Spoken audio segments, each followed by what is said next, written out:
You know that feeling, right?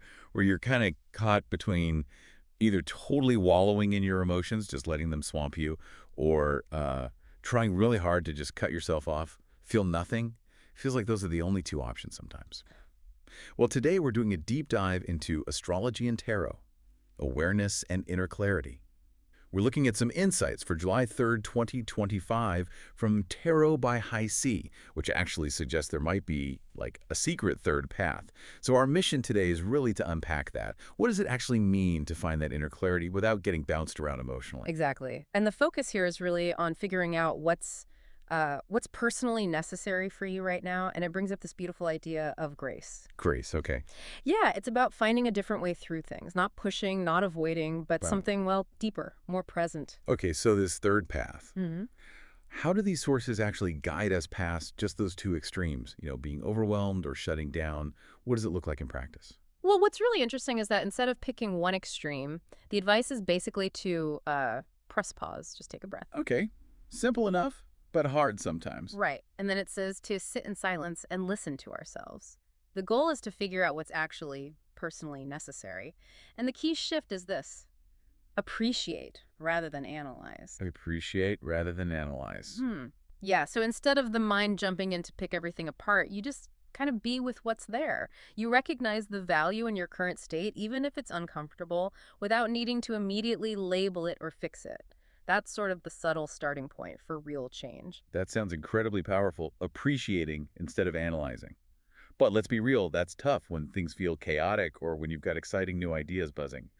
What practical advice does the source give for, like, today, especially if you're thinking about starting something new? It's actually quite specific on that. It advises to avoid starting new projects or ventures today. Oh, really? Why is that? Because the energy today isn't really about external pushes. It's more about consolidating internally, like an internal reset. Like internal housekeeping. Exactly. By suggesting you stay the course with what we know and have already begun, it frees up that mental space. It lets you focus on letting go of what needs releasing and maybe healing what's still salvageable. And this is where grace really comes in. It's described as fullness without urgency, that feeling of being exactly where you need to be without needing to prove it to anyone, not even yourself. Wow. Fullness without urgency. That really lands differently, doesn't it? Especially now. It does. It's that quiet confidence, feeling centered, not racing, just Yeah. being enough right here. Okay, and connecting this to the TarotScope for today. Hmm. It mentions the seven chariot card, but frames it around awareness, not just, raw forward motion. How does awareness tie into finding this clarity you're talking about? That's a great point. Usually we think chariot, we think drive, control, right? But here it's more about inner mastery. Awareness is described as a moment of clarity where the veil begins to lift. Things that were murky, unconscious, they start to come into view. Like seeing through the fog. Exactly. It's about piercing through those mental illusions, the emotional fog, and seeing things as they truly are, Yeah. underneath all the conditioning, the fear, the stories we tell ourselves. Okay. Like that instant judgment about something new, or that narrative about why you can't do something. Those are the illusions. The quote idea is the real work is internal.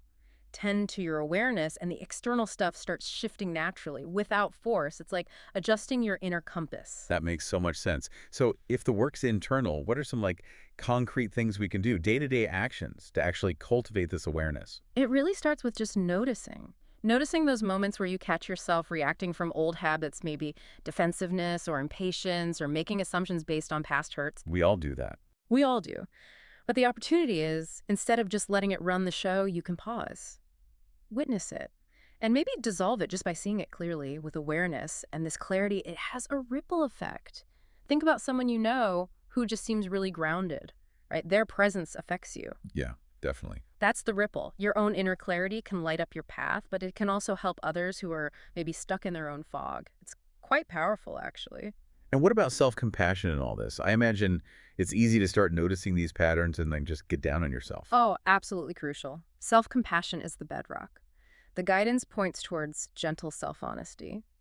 Asking yourself, maybe, what belief or story has kept me feeling small or reactive? Mm, And then the key part, where can I meet myself with compassion instead of criticism? Treating yourself with the same kindness you'd offer a friend going through it. right. So whether it's that pause, embracing grace, working on awareness, or that gentle honesty, It all points back to the power of doing the internal work. Sounds like the real route to feeling free. It truly is. And to bring it all together, the Source leaves us with this thought.